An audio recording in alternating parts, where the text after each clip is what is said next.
Welcome back, everybody, to the Valorant First Strike UMG Close Qualifiers. This is going to be an important match coming up. It's an elimination match, and one that I think a lot of people did not see coming. But hey, it's here, regardless, ready or not. C9 Blue versus Space Station Gaming, and it's going to be hitting you fast. I'm Taylor Reflections Noble, joined by Bach as well as Van Silly. Boys, it's good to have you back. Van Silly, this match means a lot. Did you ever expect C9 Blue to be in this position?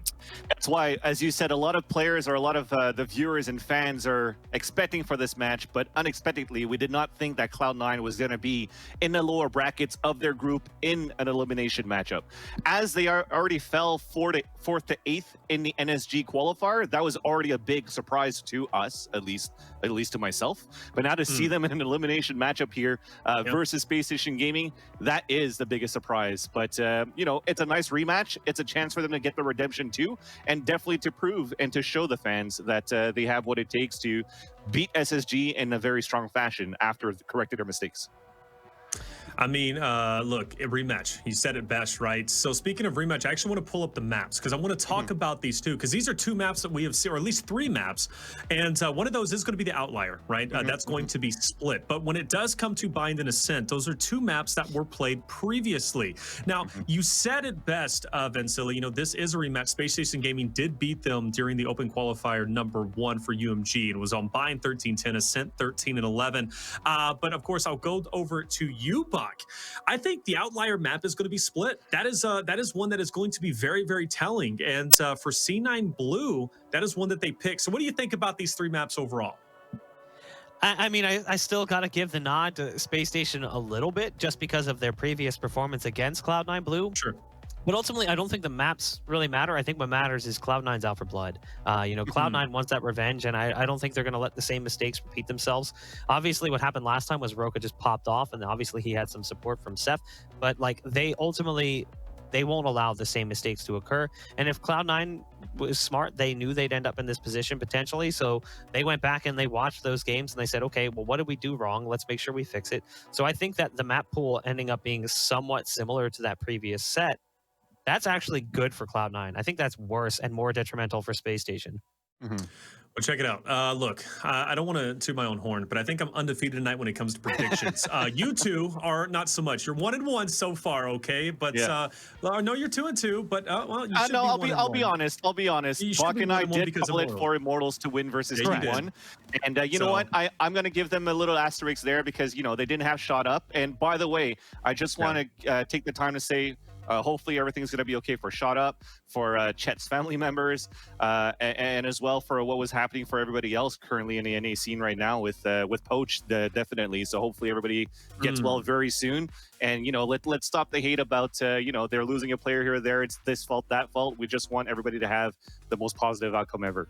Right, so very well said. No, I couldn't agree more. You know, it's heartbreaking what happened again, though. Shout out to them for doing so well. They still have an opportunity to make it. That, by the way, that prediction record is in fact getting updated, so that's not going to stay there too long. So reminisce in that if you will. Check it out, though. For me, though, coming into this series, you know, I think Bach said it best. They're out for blood. Cloud9 Blue. I have to go with them. Now, granted, I think it is going to be 2-1. There we go. That's the right record. All right, we're up top. Nets, and this is a rare thing for me. All right, Bach, what are you going for? Who do you think is going to take it? I think Cloud9 definitely takes the series. I do think we go all three maps. I think that Cloud9 ultimately has what it takes to beat Space Station.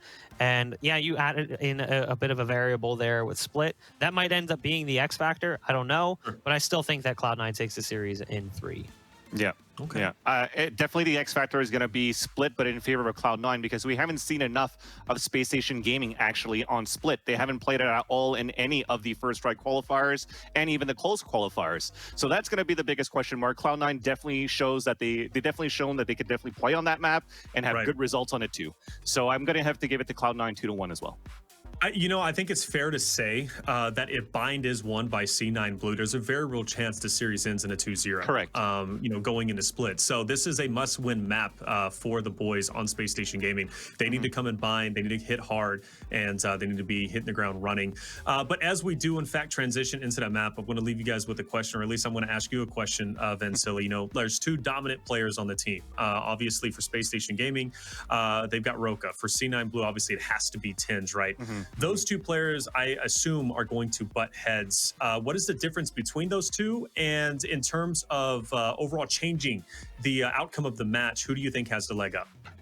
Oh man, I think it's going to have to be tens at this point, but I think there's also a reason why you have Cloud9 taking split instead of Ascent, because when you have a player like Roka with a Sheriff that could just get things done with the Sheriff on takes, that could be the game factor there. But I'm going to have to give it to tens with the leg up there too. I think that's fair enough. I think in all power rankings, right, tens is kind of up there. Hey, check it out. It's still a big match for either which one, you know, for whether Space Station Gaming, C9 Blue, like they're going to have to pull up and go big or else they are out of it. And that is something both of these orgs do not want. But check it out, guys. I'm going to head out. You guys go into bind. Take it away. Thank you. All right, so it is time to jump into this series to see if Cloud9 is going to get that revenge after all over Space Station. I'd like to believe that it's going to happen. I feel like they're not going to allow the same mistakes to repeat themselves. But again, there is that snowball effect. You have a player like Roka who's just an absolute monster. And if he starts rolling downhill, he is really hard to stop. Something that I noticed, and this is something I've seen from Roka in his career as a CS player as well. I've been following his career for a very long time. And when he is in a positive mood and the team is working out, he will start taking risks that produce success. He was a high risk, high reward player, and that continued over into Valorant. He is going to take risks, but if things aren't working out for the team, he can kind of get trapped in the negativity and get frustrated. And then I think he starts forcing those fights instead of taking them wisely. So I think it's really important for Space Station, if they want to find a way to take the series, they have to get off to a good start because they have to build that positive mentality early. Otherwise, it's going to get out of control. And I think there's even the possibility that Cloud9 can end up taking things even quicker than getting into that third map. But we'll see as we kick things off here. It's going to start on Bind, like we said. Shinobi on the Omen, Vice playing Sova, Relics on the Raze, Tens, Jet, Mitch, Killjoy on the opposite side, Kaplan, Sova, Roka as Reyna. They've got a Phoenix, they've got an Omen, and a Cypher in the mix as well. We'll see what they can do. Having frenzies as well on a pistol is huge, and wow, that's a great way to start things off. You have the Owl Drone, I've seen this before, Owl Drone to open up the door, and then you just have a kill that comes through right after from a peek from Showers. That was just a good way to catch SSG off guard, and now they're even going to push through the teleporter to aggress versus Seth and take him down as well. Meanwhile, though, that opens up the A site, so they have to play a retake. So you will be able to get a spike plan for Space Station, and Roka watches the rotation and the flank, rather, and is able to get that first kill. But the actions happen all across the map as we had more players pushing down towards the A entrance, towards the A defender spawn. That's something that SSG has taken advantage of as well the last time they played against each other, and it seems as though they are ready for this for Cloud9. But Kaplan makes it a 2 versus 2. Spike has yet to get planted because they're playing this very patiently and catching C9 pushing aggressively every time to prevent them from getting a spike. And now as he gets pinged out, Vice still gets the kill into Roka, and Kaplan is stuck on a clutch. Kaplan moving into position with a Frenzy, spots one, and it's a Frenzy battle. It's been fun to watch that pistol come into prominence. Kaplan's like, you know what? I'm done with this. I'm out. Backs off, and at least he'll guarantee a spike plant over on the B site. Both players in position, waiting to hear that spike potentially go down, waiting until they can both go through simultaneously. Spike planted. And that does allow Kaplan into this great position, right on the other side of the bin, as they start to make their way out from the window. You can see one's already on site, and Kaplan has no idea as Mitch just comes up over the top rope, and Cloud9 picks up a pistol to kick things off here on Bind. And I think it wasn't only an Owl Drone that we saw go through the teleporter, but I'm pretty sure I saw the recon dart come through. So that really forced Insky to stop looking towards that Showers and look back towards the teleporter, wondering what the hell is happening. And as the door closes, you have Tens that actually pushed out towards the Showers to get that kill. So a very good way for Cloud9 Blue to really figure out how SSG were playing that pistol round, and also being able to get those 2 first kills without giving them any control at the Showers was great.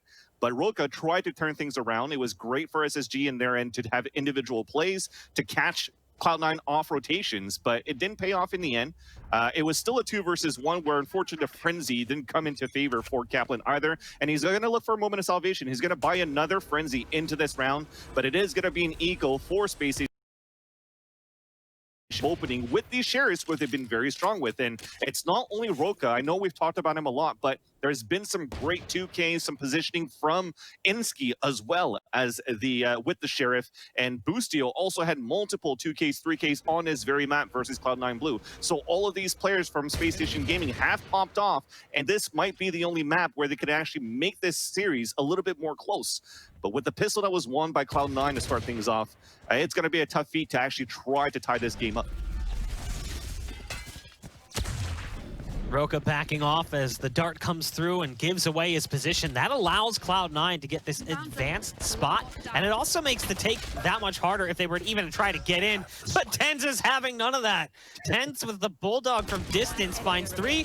He wants 4. Is he gonna find himself the ace? There's one more target around the corner. Of course he is. Tens, #1 on the scoreboard, and #1, at least in North America, some would say the world, as Tens picks up the ace. Now, sure, we'll go ahead and say it's just an anti-eco. It's not a big deal, but it's still an ace. An ace is an ace is an ace. And he'll have plenty of cash as he spent the extra money to go for that Bulldog purchase to begin with. At least it ties into what you were saying at the pregame, you and Reflections as well, Bach, is that the fact that Cloud9 is out for blood. So to see that despite this being an eco, but you still have Tens that's chasing for these kills where it's not necessary and still getting them, it shows that Cloud9 Blue really has to, they really want to put a stamp on it to this matchup, and they want to end it really. Will actually have a series to finish 2-0 within under an hour if they could, right? So it's okay for them to regress. They want to continue this win, and you have some sort of a split going on from a short A because he was heavily damaged at first. Boostio is going to self-heal inside the teleporter, but that could be a tell that eventually we're trying to take possession towards this B ramp, and that's going to be Vice going to work, and somehow the confusion came in from Roka to look back at the teleporter for no reason, and now it just allows Cloud9 Blue on this bonus round to get two players in the advantage. It was a good mid-round adjustment from Cloud9. They allowed one player through, that was Boostio, who then self-healed with hot hands inside the port. And then you saw the adjustment to get aggressive in Hookah and then also peek through from Portal.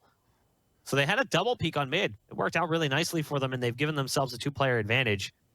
It's down to just Boostio now as the Phoenix to lead the charge. A nice pick off onto Shinobi to try to gain access to the site. There is utility down from the Killjoy, but KJ's dead, so not a threat. Correct. And they'll go ahead and secure the spike here in just a moment. Vice still in position, but only with the Spectre. Wants to wait for his team to get there. And Tens is coming through, already charging past that Cyber Cage. Nice curveball through, has to dodge it. SSF, he gets the perfect peek on that. And now we find ourselves in a one-on-one. Vice is doing great work with the darts to kind of spot out that position. And despite the damage dealt, Boostio swings wide and catches him as the dart recovery continues. So a good round from Space Station, a costly one, as it comes down to 1 player remaining, but a nice way to get their foot in the door in the second half. The problem is because of Ten's ace in the previous round, there's still a lot of money left for Cloud9. You know, there's no casualties to worry about. Very important round for SSG at this point too, because they've bought pretty much both of these teams actually. Whoever loses this one is pretty much going to be on an eco on the rest. He has small shields though for Space Station Gaming, which gives that advantage in terms of Cloud9 for maybe the angles that they might play against them. But you got to give it to Seth on that previous round. But off camera already, again, controlled towards the showers as Tens is moving forward, and a first to fall, which is going to be Boostio, the one that was able to clutch that previous round. But just to mention, that was off the back thanks to Seth. Seth was that top fragger for Space Station Gaming on that previous matchup, in this previous rematch versus Cloud9 Blue, sorry. But this time, it's going to be Cloud9 Blue that takes the upper hand. And look at that. After that kill, they actually stack 4 players now towards the B side, thinking that Space Station Gaming likes to play, oh, we're a man at disadvantage. The kill happened towards the A side. Let's rotate towards the other side of the map. But SSG has something different in mind. They still want to continue and take possession of short A and the showers. Revealing area. Tens with a pickoff on Roka. We talked about that battle, what it might look like, and then the initial fight here on the site. Able to spot him out. Now, Tens is in a rough position in that back corner. Desperately needs some help as they're going to try and do some additional damage. But look at this play from Insky. Because of that back position for Cloud9, that allowed him up into lamps, and he was able to take advantage of it. Unfortunately for Insky, only one left standing. Now the ult is available, but surprise, there's still one there. decides to take it out. Not that it mattered either way. It was going to get canceled. 12 seconds left on the round, and Vice is in position. That slow play, continued presence on the B site ends up producing a successful round win for Cloud9. But again, you know, they almost fumbled that away because of that back position. They were so far back on the site and they didn't have control of Lamps. So when they started to allow that push through, Insky was able to just walk right into Lamps and didn't have any issues getting into U-Haul and just exploiting that and punishing both Tens and the other player back site. Yeah, we talked about map control, pulse plant positioning, lots of freedom given for Cloud9 versus Space Station Gaming. But at the same time, though, that 2 versus 1, you got to count your stars for Insky that he actually ported right next to Mitch, which basically allows him to know that there was a 1 versus 1 on both sides. So he tried to bring that fight with 10 seconds to go. I did like that idea there, but Vice had better positioning. Now, like I said, this puts them in a tough position for SSG because they have to be on an eco, and Cloud9 continues to aggress versus Pistols. And they don't mind that. They don't mind to bring the fight. They already get 4 kills out of that. The spike is down all the way towards the back of the spawn side, leaving only Boosty on himself. And by himself, and Tens keeps on feeling himself. And he's still tapping and tapping away. I mean, if you're looking at that scoreboard, he's pretty much running away with the amount of kills on the board overall, in my opinion, just based on the past few rounds that we've seen. I mean, he got an ace. There he goes at 11-3 and 0 after 5 rounds played. I really like the way that Cloud9 is being aggressive off that portal. These double and even triple peaks we're seeing in mid. Yeah. Just getting there. It's because they have control of short. So we're not really seeing much presence from Space Station on short, and that's allowed Cloud9 to utilize that portal to the fullest of their extent. You know, we're not seeing much presence from Space Station here and that portion of the map. But there's still time. Space Station can find an opening. They're going to be moving back towards that B site. At least it looks like it for the time being. Again, no presence towards A currently. As they start working their way into Hookah, there is run it back from Boostio to lead them in. There's some hardware down. The turret's been taken out, so Killjoy's presence here on the site not only known, but they're going to have to look out for all of that pesky hardware laying on the ground. Now they decide to back off. They've pulled the rotate out because they've got them to come through the portal. They know that the A site is weak. So they exploited the fact that Cloud9 has been consistently using those ports to try and go for those mid pinches. Yeah. And now they've reacted. I love the read from Space Station. It's a good adjustment.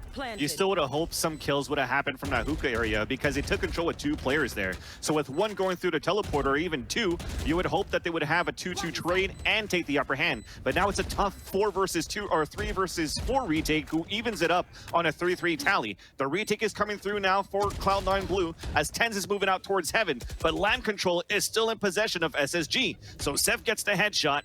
He's now looking for the crossfire with his teammates, but we are closing through. Thankfully, though, they do have a Hunter's Fury from Kaplan. He tags with the first, gets him off the spike, but it has been defused on halfway at least. Now on that 2 versus 1, it's going to be Seth with the 3rd kill versus Relics, and that is a great way to salvage an initial push that kind of failed for SSG.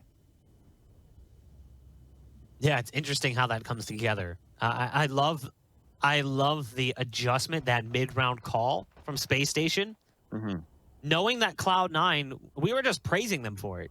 They've been using that mid portal pretty aggressively. So once they put presence towards B, they send enough resources on that B site that Cloud9 starts to hit that heavy rotate. They, again, really quick to pull the trigger on that change. And they're like, okay, cool. You just sent 2 player through port. That tells me that the A site either has 1 player or none. So it's time to call the rotate. And we've seen that call from a couple of teams, but I don't think it's punished as heavily as it was here just because of Cloud9's propensity to go through that portal in the mid-round.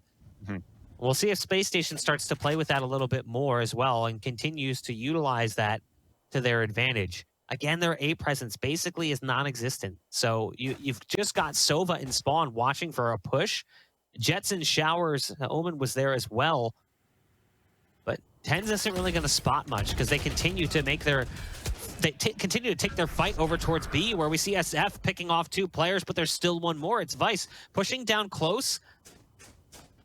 And that Cyber Cage is going to dissipate in just a second. And somehow Vice ends up winning that fight. That's ballsy. That was actually very well done there for Vice, especially due to the fact that they went for a triple peek from the turret that was placed by Mitch. You would think the upper hand would come in favor of Cloud9 to get all that information first and catch SSG off guard. But Roka opens up that B side. There's 30 seconds left on the clock. The spike could still be redeemed by the attacker side, and they could still split into the site where Vice is stuck on his lonesome. So they'll know that it's going to be a late rotation. Unfortunately, well, actually now it comes into that rotation. They know both players are close. They have to come in towards the B side. The first trade to come through, one stuck inside the corner. Vice does get the count to Roka, but Kaplan comes out for the trade immediately to save and redeem, and also avenges his teammate, rather, to make it 4-3. These rounds, though, they cost so much money. Their bank account's looking like yours after a new skin set is released. as they are buying down to 0 on some of these players. TenZ does finally put the op in play, so we'll see the op in TenZ hands. Not that he's needed it. His rifle work has been stellar thus far. You know, we mentioned that Cloud9 likely wouldn't allow Space Station to win this in a 2-0 fashion yet again. I think TenZ won't allow that to happen. Yeah. Single-handedly putting up the numbers that he's putting up. It's an impressive performance from the young gun from Cloud9. Space Station, though, has been able to scrape together some round wins, and I say that quite literally. They've been barely winning these rounds, fighting really hard to find those round wins. Both teams just in this really unstable point with their economy. The credits are not piling up quite the way you would hope they would for either one. So this round has heavy impact. Winner of this should likely force their opponent onto an eco. And with the amount of times that, you know, you've put a lot of pressure on the attacker side in Hookah, this is why, firstly, they're going to put that op from TenZ inside Hookah, so he could try to get the first pick and dash away. But if it's not for those, expect TenZ also to be opping out towards that showers, as 1 or 2 rounds in the first half, we've seen him push out towards that shower side and get the immediate early pick onto Boostio and also onto Insky.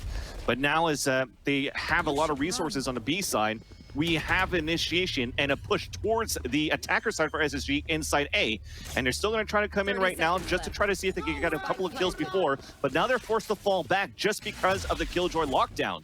So time has been wasted. Spike at least has been planted. And now you have a good post-plant position for Space Station Gaming. I love the fact that they still get the spike plant despite the effort from Mitch to deny it. And again, the Space Station managed to find a win. That's the round they needed, though. They needed to really win a strong round. And, you know, you heard it. It's a flawless round win from them. And again, we mentioned it. The money wasn't going to be good for either team, regardless of the outcome. So Cloud9 going to have to go down to SMGs and Sheriffs, it looks like. That said, some of these players have some absolutely ridiculous aim.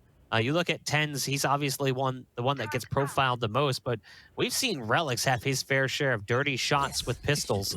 So can't necessarily count them out as Space Station ties the score at 4 apiece.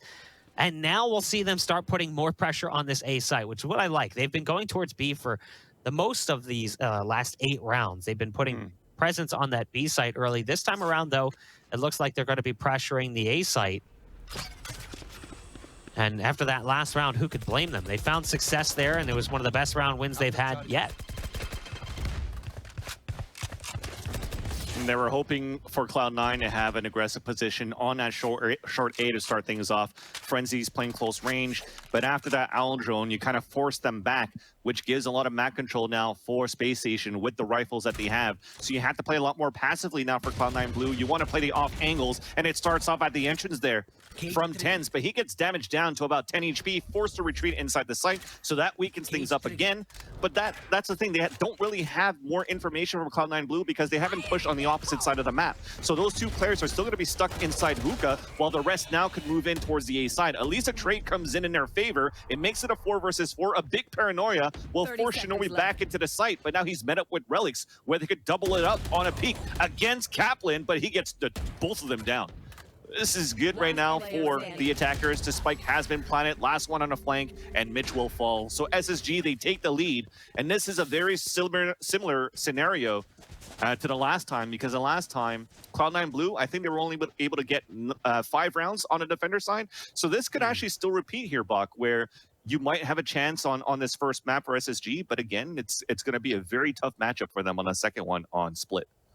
I think I like what I see here from Space Station too. Now going back to the B site, recognizing like, okay, we hit A 2 times in a row. There's a possibility for an adjustment that could be coming through. And also, do we really want to go right at 10s? Probably not. Now, what they aren't factoring is 10's level of aggression currently. 10's is getting a ton of information. So he's going to know that they're not in this area, but I don't think it's going to matter. Space Station's exploding on the site, and he's not going to be able to realistically react to that at all. There's the first kill coming out, or kill of sorts, as they interrupt the run it back and send him back to his original location. But they've been pushed out of the site. You can see the remaining members have to push through Hookah back into mid. Mitch is here with the Odin, and the spam is just a little bit late. Roka's able to take out Mitch. And that'll make control of spawn a little bit easier and neutralize the positions of players coming through from Hookah. They're all coming through from the same spots mostly. Everyone trying to work their way through Hookah. Luckily, Shinobi able to pick off 2. That gives 10's an escape route as he tailwinds into his own smoke. But you kind of feel like the writing was on the wall with that round. They needed more of a split presence. As so many things were timing based. 10's is on that push through showers. He could get that information if it's a slower play towards B. You know, they're pushing into Hookah. If they have the time, they might be able to get that push into mid and be like, okay, they're definitely B long. Like if they get that call, that's all they need to make the call and pull the adjustment back. But with all those players up in that position, the only place for them to funnel to is back into Hookah, because the rotate through long is just not viable for 10's. So in that position, you leave Mitch alone in spawn, and that gives them full access to elbow and back halls. But that's also the second time that the attackers from SSG actually went aggressively on long B off the back of a run it back. Right? A lot of the debate happens sometimes as, should we actually have a Raze instead of a Phoenix on the attack, or at least as an agent on this map, where a Showstopper usually is the one that hops into the map to get the kill. Nonetheless, though, we'll talk about that a little bit. We have SSG able to take the side of the map, and look at this. Again, they get a spike plant, but look at the position of Ensky. He's all the way up towards defender spawn. He already has Seth moving up with him as well, and they have great post plant position where they don't have to fall back towards short A, or they don't have to fall back towards showers. They just play the crossfire setup in the trade as they're all set up across the map, across the site rather.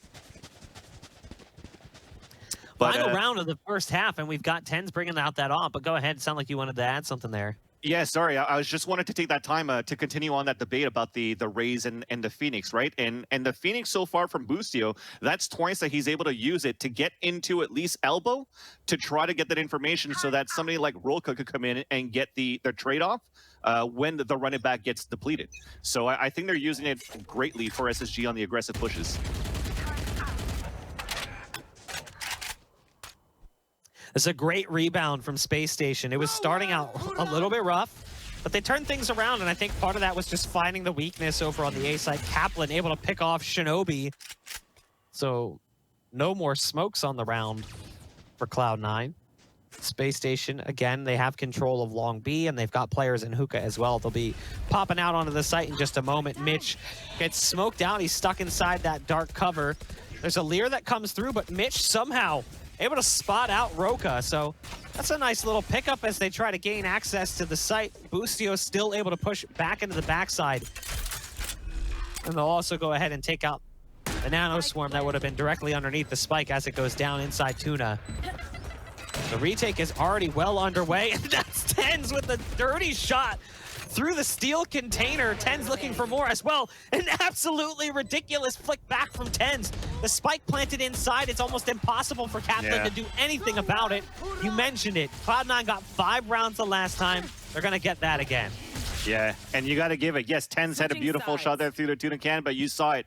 That opponent, I think it was Seth, right, that got that plant inside Tuna Can, was spotted by an Owl drone. I think that even came in from elbow or a recon dart too on that retake. So very clean execution from Cloud9 Blue on that retake to be able to get that 5th round. Even with the spike being planted when you have 1 player remaining inside Hookah, it wasn't really planted for Kaplan at that point. You can't really wall bang from that position either. So you wanted to maybe plant a little bit more out in the, what I would call the edges, right? Not out in the open, but at the edges of the Tuna Can, so that you could actually try to get a wall bang from there and not have to expose yourself from Hookah. But with the way that they entered towards that site and how it was very chaotic, right? How you said that Vice was able to get that first kill, they couldn't really try to go for a safe spot to plant just being afraid that Cloud9 Blue might be very aggressive on that retake. But this round, we talked about aggression. It's going to be TenZ pushing first.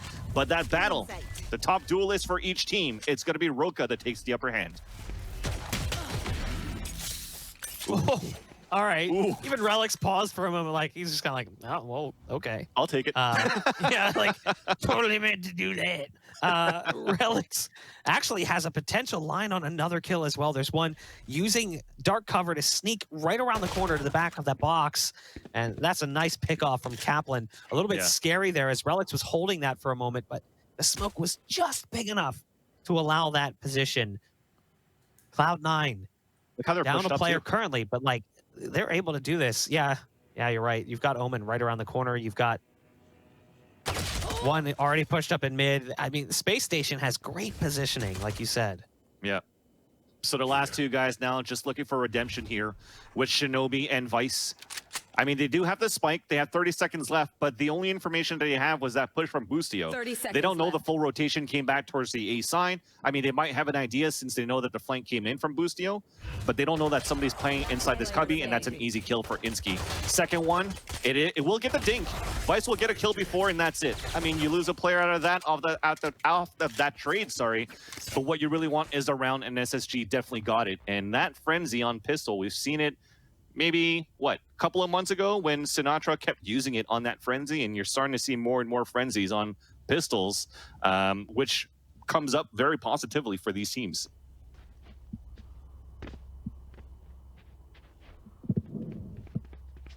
TenZ, 14 and 10. He's cooled off a little bit. I won't say his performance is bad, but obviously that early ace helped boost the stats quite a bit, gave him a nice little cushion. The rest of the team starting to catch up just a bit. Now, that turret might give them a false sense of security, as there is one currently sitting right on top of the truck in sight, and as they make their way in, that's what allows Insky to find these kills. It's a flying target. He's skeet shooting at this point. Relic survives for way longer than you'd think, but his movement gave them enough time to take down that threat. So even though Relic dies, ultimately the move works out. Now, they've still got one on the back of the play. That's Boostio, who picks off one, but they actually got around the corner before that could happen. Now, there's TenZ with this dirty shots coming out of the Sheriff. TenZ has found himself. Space Station backing off. They're like, hold on. Yeah. Let's just pump the brakes. Let's give them that. And I like the adjustment here. Wow. So TenZ decides to go across the map through the portal again. It's an around the world strategy from TenZ that should at least net him a spike plant here in a moment. And he's even going to use the smoke. Oh, that position is awkward. There's the shock dart to come through. And the smoke's going to dissipate as the spike gets planted, but no one's on site currently. And it's all down to TenZ and how accurate his Sheriff can be. Yeah, but now that he shot that dart, they know that he's heading towards the lamps. There's already one around the corner. That is going to be Boostio. Boostio greets him with another surprise. That's another backstab twice for Boostio into the round. The first one is the second time that he pushes down towards that ramp at the hookah side, and when he heard the teleporter going through, of all three players of Cloud9, he was able to at least catch one off the rotation. That was Vice, and with that, you kind of keep Cloud9 stuck inside hookah because you also have Roka at the spawn side. But very nice attempt from TenZ at least. Those shots from the Sheriffs were super crisp, and it was very close actually. On a 2 versus 1, you saw how much respect that they gave to TenZ as well for SSG. But allowing to get that dart out and that shot off really gave a chance there for Boostio to win that in the end versus TenZ. So definitely a good eco on their end for Cloud9. They build the economy up into this round here. It's 9-5 in favor of the defenders, now occupied by SSG, and it's going to be a slow play for Cloud9 with them looking for some information towards the showers to start, and that started with the recon dart. So they're going to triple push up, and it's Relics that gets the first 2 kills. Space Station sending resources over to A. You've already got Boostio through, and the timing is so brutal. Boostio was holding that, waiting for the peak to come through, and it doesn't happen. So naturally, it's time to get out of Dodge. Space Station realizes the round is 100% lost. There is no sense fighting for it.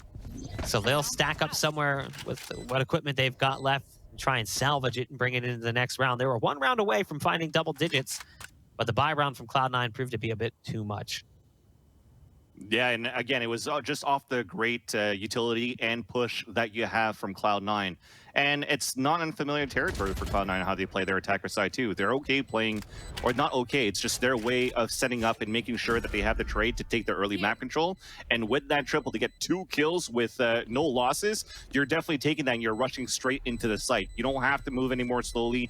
You have the advantage at least another 3 versus 1 into the site if you have the defenders that decide to have a stack in that area.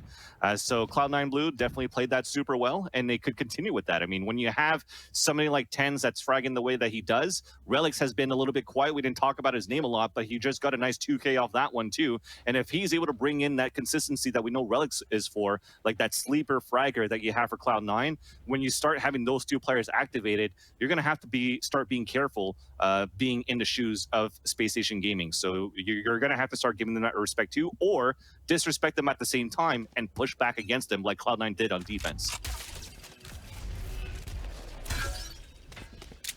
Shinobi takes a dart straight to the face. Joke's over. So he's going to back off just a bit. Advanced positions currently, and they're trying to set up a potential pinch. Boostio does push through and find some on the other side of Showers. That allows SF to get into this position as well, and now a follow-up through the port from Boostio as he's got their heads looking in multiple directions. They've been put on a swivel, but unfortunately, it all falls apart. SSG had that advantage. They had that strong position. I don't think they anticipate Mitch being in this spot, so things are starting to fall apart. It's all up to SF, who is now going to be able to upgrade. But look at what he's got left. 3 HP and a dream for the Cypher against a Raze. You gotta love the pinch, ideal scenario.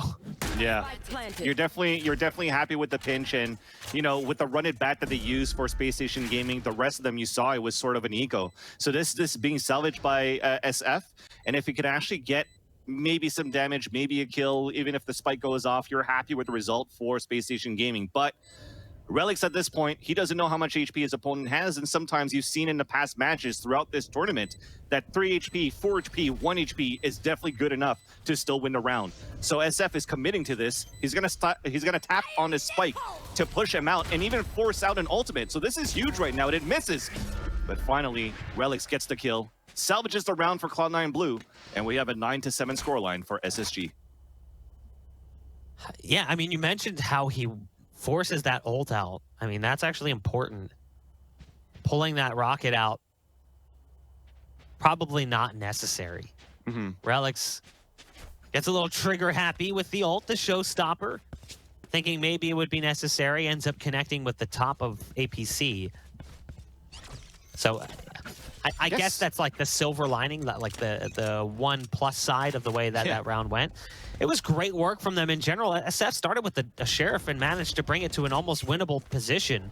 Yeah. But the economy's still low for SSG, so I'm thinking now at this point they did go for a buy previously, but it works out with the first kill here. Again, a back and forth volley.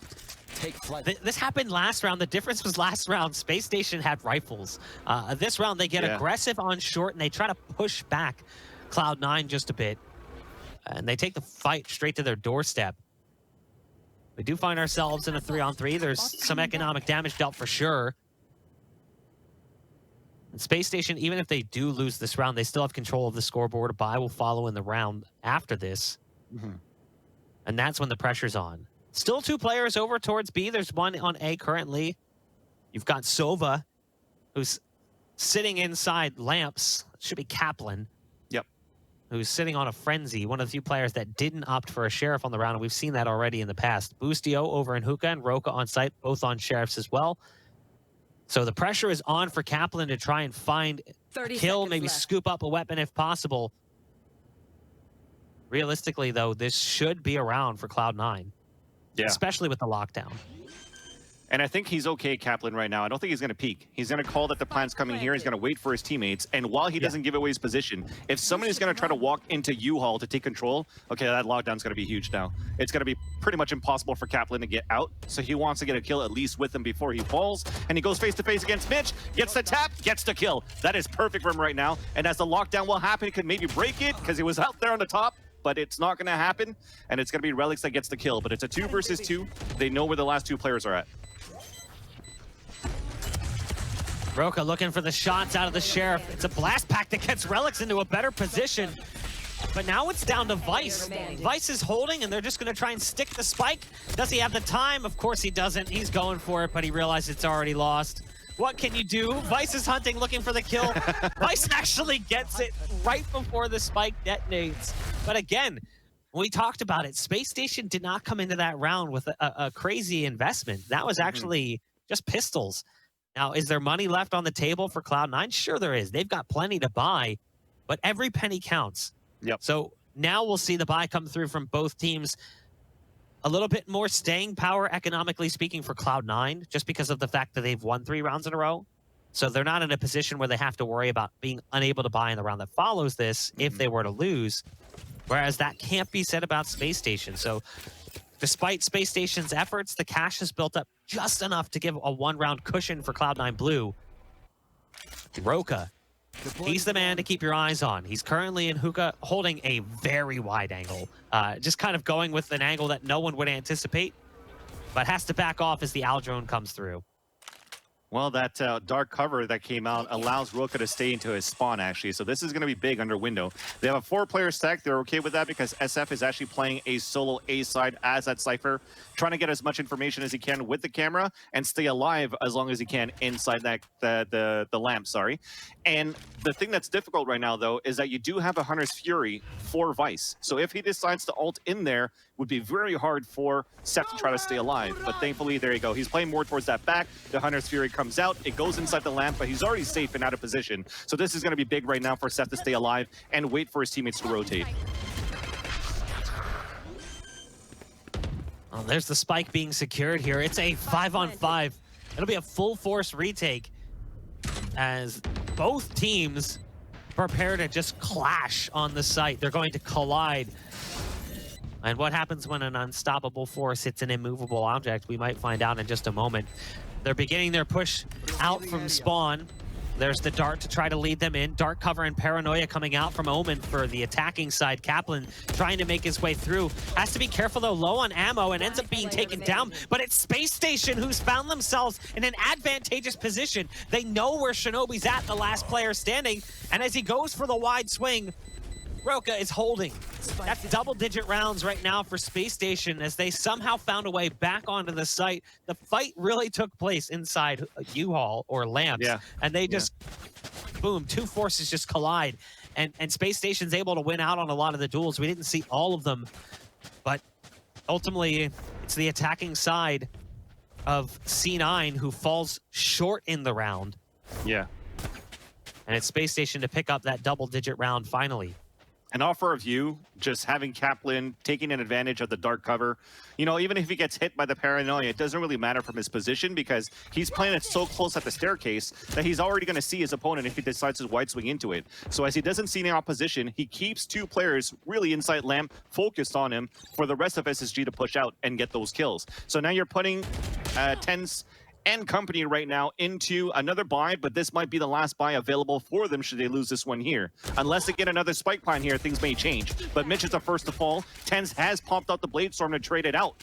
But it's a 4 versus 4. You also saw earlier that Relics was low on HP from an early tap from Roka inside the hookah. So now this is going to be very difficult for Cloud9 to try to take over this A sign. I mean, there's a lot of cloud bursts happening from Tens. He's just trying to hold and steady and slow down the round for Cloud9 as they reassess and readjust towards the shower side. But you still have a double setup here for 2 inside the lamps, which could be very, very deadly in SSG's position. SF has been playing so well as Cypher as well, but there is a serious push coming through from Cloud9. A fake dash. I like that from Tens. He fakes the tailwind onto site to make them think that there's a player potentially pushing up. Now this nade could be right on the money, and it is going to do some damage there to SF. So Relics able to move up further and further. The drone's going to spot out one. Well played. Good combination move coming in from Cloud9. SF does turn back, but in that time, there's Tens finally peeking from short. It's SSG with the player disadvantage. Shinobi's right around the corner in U-Haul currently. Boostio decides to take his push somewhere else for the time being. With the curveball around the corner, that's a nice way to open things up. Still has the blaze wall as well to work with. Goes with the flash, and it's actually going to come down to now a one-on-one. Again, the blaze wall is still here, so Boostio can try to work this one. Throws down the hot hands, has to just stick it and hope for the best. Not going to happen. That round was oh so important to Space Station. If they were able to do it, they would have finally chipped away at the cash that Cloud9 had built up. And you can see, even with the win, where the money's at. A few players just barely north of being able to field a buy. You're finally seeing that macroeconomic play that we've been talking about over the across this second half come to life. But it is odd in the end that Vice dies to that spike and doesn't keep pushing. I think he knew he didn't have a chance. I don't think he had a chance to get away. It was close. So screw it. Yeah, I mean, you should still try it no matter what, right? But it's like baseball, right? They always tell you, like, it doesn't matter if you're going to be out. You run through. You always run through. Exactly. Especially 2 outs, you on third base, why not?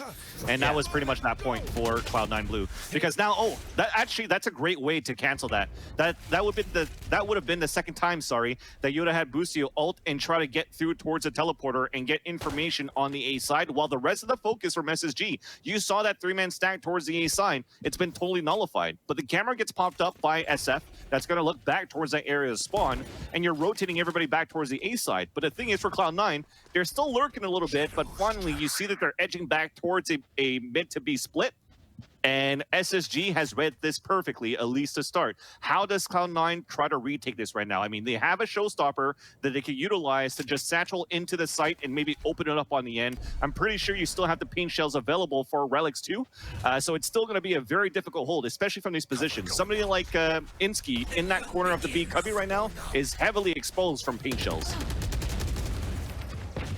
Peak early from Boostio. I might have done a little bit more, but just couldn't quite line it up. Kaplan's there to greet Relics as he dive bombs start cover, and somehow this round has come together. Shinobi thought about going for the ult, but look at that.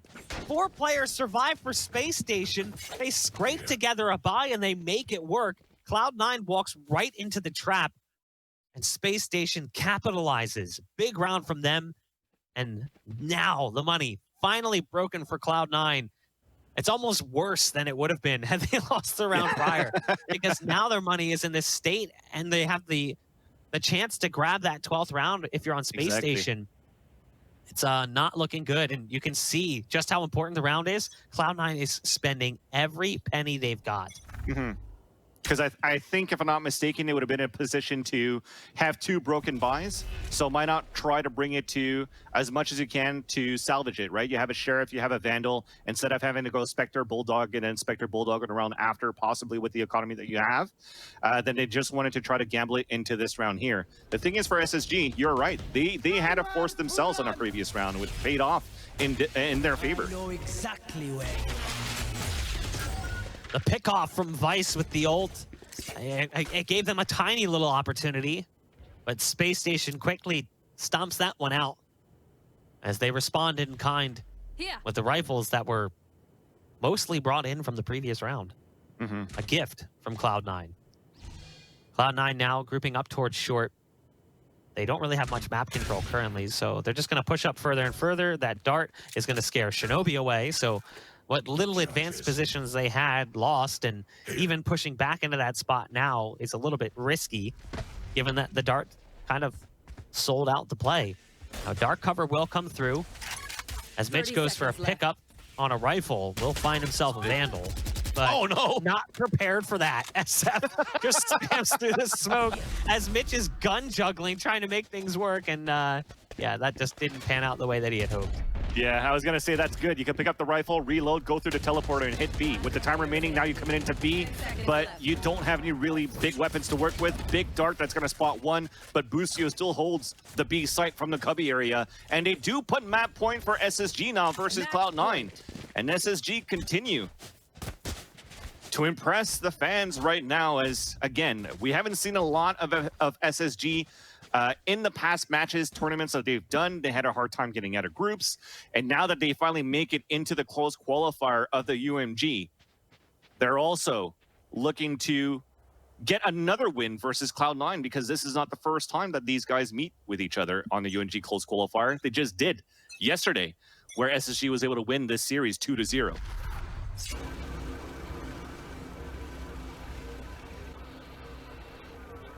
Space Station in position to close out map number 1.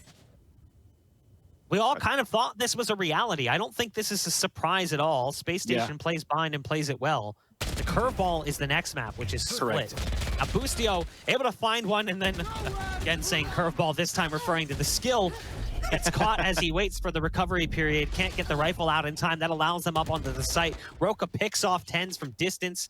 But there's a nice response from Shinobi with the SMG from range. A shadow step to get across, and they're going to do what they've done before. They're backing off. They already had a Sova over in this area, so they know that this A site should be somewhat soft. But I wonder if they go with this double fake. Yeah, you know, I think so. Twice isn't really that far out. So there's a possibility still that they could bait this play out. They'll use the Owl drone to get some intel, take out some utility, as well as the tripwire gets dropped. But there's a chance for them to even push back through the portal and go back towards B. And with the way they're shifted over currently on this side, there's still that possibility. It's like they're leaving that open if they want to take it. It's if they actually lose a player, take teleport and go B. But if they have no opposition right now, go for the plant. You already have U control, so you have the advantage on your side now. Especially now with a showstopper, you could have from the shadows to get information of where their rotation's coming from as well. Cloud9 Blue, sorry, is actually definitely looking good in this post plant.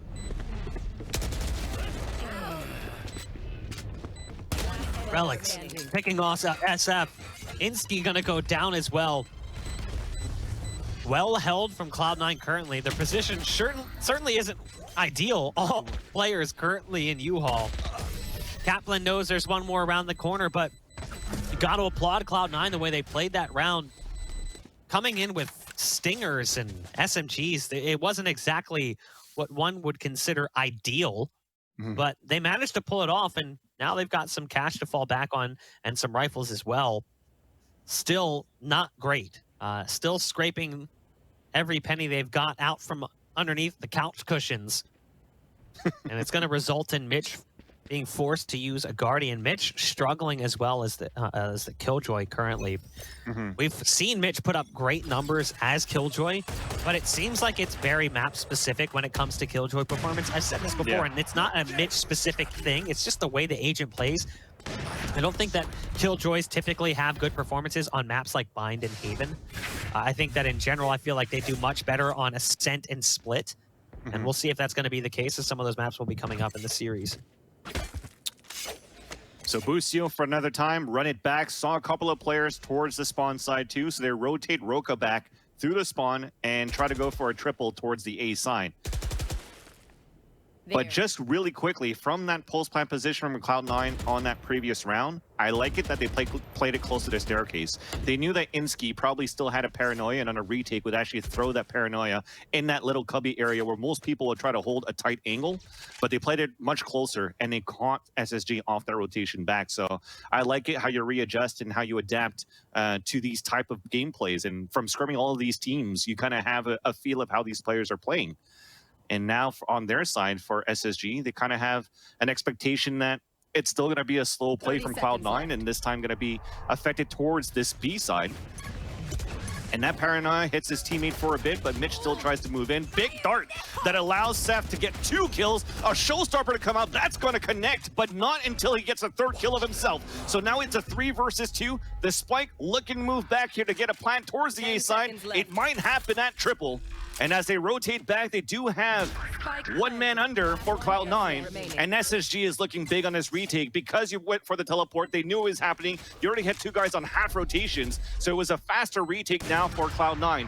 Vice stuck on a 3 versus 1. They know exactly where he's at as the first shot rings. He goes for the recon dart, but it's just going to go for the full defuse. And SSG, the same scoreline, beats Cloud9 on Bind 13-10. Realistically, what can you expect of them in that scenario? You know, you have a 1v3, the Spike's planted in a terrible spot. They scraped together that plant in the first place thanks to the ult. But we are going to throw things to a break, and when we come back, we'll be jumping into map number 2 to see if Space Station has it in them to take the series 2-0, or if we are going to that 3rd map. Stay tuned.